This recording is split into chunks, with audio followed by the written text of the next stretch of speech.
Yo, what is up? Welcome back to Pavy's Daily Takes. I know last episode I said weekly, but I just decided why not? I'll try to put them up at least somewhat daily for you guys.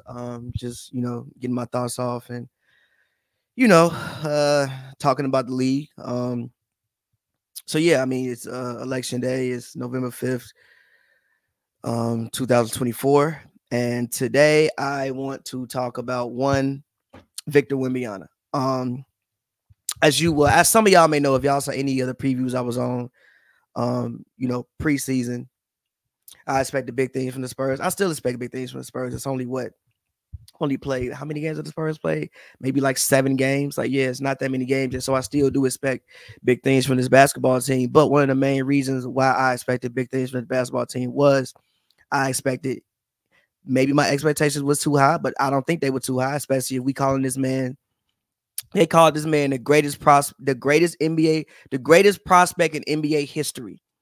So if it's the greatest prospect in NBA history, I don't think that my expectations of him being in MVP conversations and him having the Spurs close to 45 wins was a outrageous proposition. Having said that, I do want to say I know Greg Popovich is having some health issues. I don't want to say that Popovich, get better, bro. Just get better, heal up. And I hope it's nothing too serious. And I hope he can be back on the sidelines if he so chooses to be back on the sidelines very, very soon. But Victor Wembanyama's offensive game is not where I thought it was going to be coming into this season. Defensively, as y'all know, I have nothing to say about the man. I think the man is one of the best defensive players, if not the best defensive player in the league already. It's just his length, his presence. You see people adjust their shots. But I do think that this year, I think people are a little bit more used to his length and his size, but still, he's still an incredible defensive weapon. I mean, last night against the Clippers, he almost had a triple-double, and a triple-double consisted of blocks. He's rebounding the ball decently. I wish he would rebound the ball a little bit better, but he is giving you 10 boards a night. I wish it was, again, the man is 7'6", so I wish he could give you like 13, but he's still giving you 10 boards a night. So, yeah, but offensively, it's just not where I thought it would be, man. And my main thing with Wemby, bro, is shoot 50% from the field, dog. You 7'6". I don't understand why I see a man 7'6" that want to go out there and play like Kevin Durant. Like he playing like he watched KD footage every day and like he go try to replicate the KD footage. Whoever is around Wemby, confiscate the Kevin Durant footage. Show him some Tim Duncan. Show him some Dirk Nowitzki. Shout out my homie Glasses Malone. He said show him some Kareem footage. You damn near might want to show him some Kareem footage because who could block his shot? Like, I don't understand. Against Utah, the man took 13 threes and hit like 2 of them. Now, granted, I understand we in this era where, everybody, you want to play 5 out and you want people to stretch out. But, brother, 13? You 7'6". If you're going to take 13 threes, you are eliminating your one big event, your one massive advantage that you have over everybody else, which is your size. Like Wemby, to me, in my personal opinion, Wemby should shoot at least 60% from the field every single night. Now, granted, yes, I know if you technically look at his 2-point percentage, his 2-point percentage is 60%. And the reason why he's shooting 42% this year, and last year he shot 46%, which to me was still low, is the fact his 3-point percentage is at 30. Last year was 32 on 5.5 attempts per game. This year it's 22% on 7.1 attempts per game. So he went up in threes, and he's shooting a worse percentage. I just don't get it, bro. Like, I just don't get it. Now, granted, I know the man has played 7 games. The man has played how many games he played last year?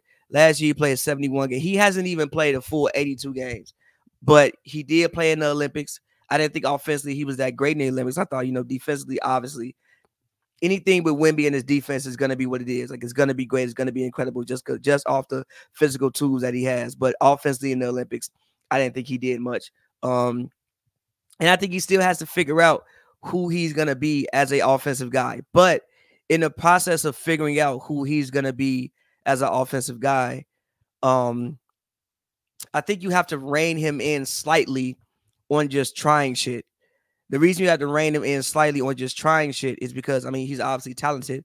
So if he gets in the habit of trying shit and some of the trying shit starts to actually just work, then I feel like he's gonna consistently for his career just be a guy who's doing the things that he's doing now, like out there shooting threes, shooting the 20-foot fadeaways, shooting step back threes, and not using his one big advantage, which is his size. Like I see too many times this year where teams have started to guard him with guards.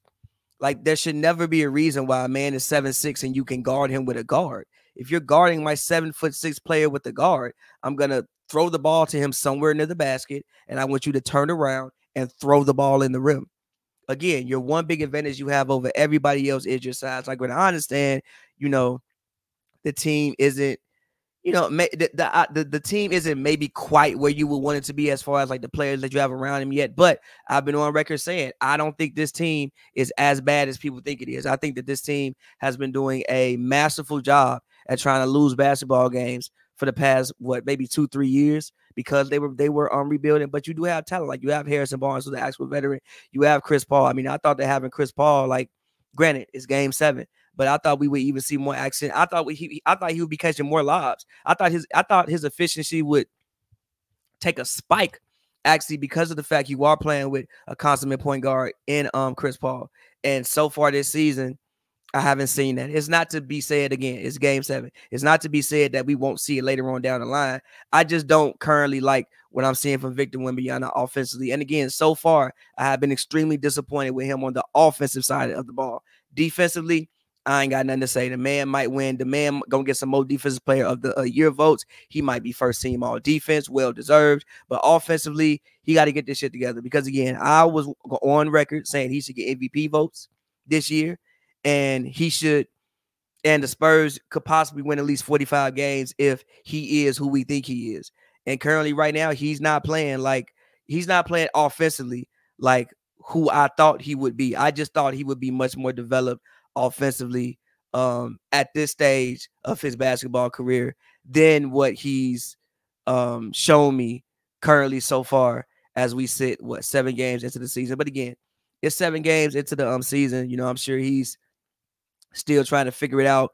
Also, the thing about it now is, unlike last year, teams have footage on you. They have 71 games of footage, and they also have Olympic games worth of footage on you that they didn't have last year. So, it's not going to be I don't want to say it was easy to score last year, but things are going to get increasingly more difficult for you as time goes on because there's just more footage out there on you. And like, it's not whatever you do is not as much of a shock, because guys have footage on you. But again, all the dribbling from 26 feet away from the rim, all the step back threes, the dribbling, like, I don't understand why he ever dribbles. Number one, you're 7'6". That's a long way to put the ball down. Not saying you ain't got a handle and you can't handle the basketball. I'm saying that's a long way to put the ball on the ground.